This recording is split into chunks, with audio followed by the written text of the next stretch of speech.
Hai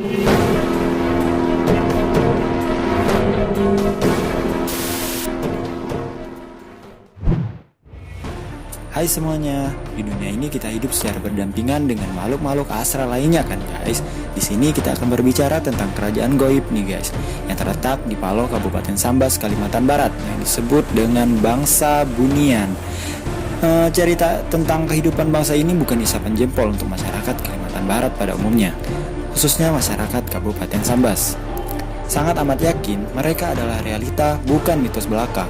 Seringkali makhluk halus itu membaur dengan manusia. Meski tak disadari kehadirannya, pada saat-saat tertentu seringkali orang melihat bangsa Bunian ini berada di tengah keramaian. Bunian tampak layaknya manusia biasa. Hanya saja, sebuah fitur fisik tak bisa menutupi mereka. Di wajah mereka tak ada garis antara hidung dengan bibir atas. Alisnya juga menyatu dan telinga sedikit runcing. Ada cerita yang beredar di masyarakat dan sangat dipercaya oleh orang Sambas. Salah satunya mengenai jembatan Sambas. Bagaimana dengan jembatan Sambas yang keramat itu? Pada tahun 1941, tanda-tanda berakhirnya pendudukan 3,5 abad tentara Belanda di Nusantara mulai terlihat. Tim Jepang mulai terlihat memasuki wilayah Nusantara dengan peralatan tempurnya, termasuk daerah Kalimantan Barat. Tim Jepang memang berusaha keras mematahkan kekuatan Belanda yang ada di Kalimantan Barat, termasuk di Sambas. Salah satunya untuk melumpuhkan sarana ekonomi dan transportasi darat seperti jembatan. Nah, negeri matahari terbit itu melihat jembatan Sambas sangat vital dan harus dihancurkan untuk melumpuhkan kekuatan Belanda. Bulan Desember 1941 menjadi saksi bisu dengan melibatkan sekitar 27 pesawat tempurnya. Tentara Jepang menyerang angkatan udara Belanda di Sanggau Ledo. Ternyata target serangan tersebut tidak saja untuk menghancurkan basis angkatan udara Belanda, namun juga jembatan Sambas dan jalan raya yang menghubungkan kota Singkawang, Pemangkat, dan Sambas serta Bengkayang. Akan tetapi keajaiban pun terlihat. Jembatan dan jalan yang dibangun oleh Sultan Muhammad Safiuddin kedua ini tak hancur sedikit pun. Padahal bala tentara Jepang melihatnya telah hancur.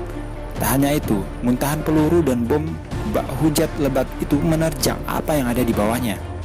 Lucunya, hujan bom dan peluru itu justru jatuh di kawasan hutan belantara.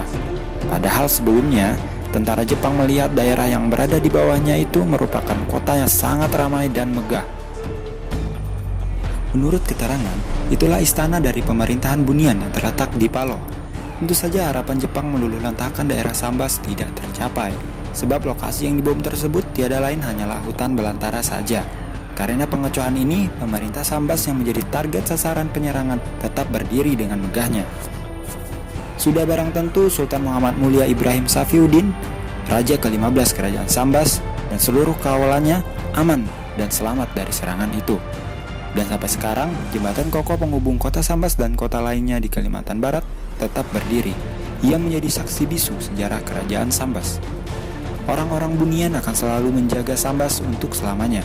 Percayalah, tak akan ada satupun orang yang bisa menghancurkan Sambas, kecuali seizin Yang Maha Kuasa. Tutur Hasan sebagai Kuncen Karaton Sambas. Sambas tube kote keramat, sian ada yang sanggup menguasainya. Yang dalam arti bahasa Indonesia adalah Sambas itu kota keramat. Tidak akan ada yang bisa menguasainya, tutur Hasan. Alhasil, baik Sambas maupun jembatan keramat itu masih kokoh berdiri sampai sekarang.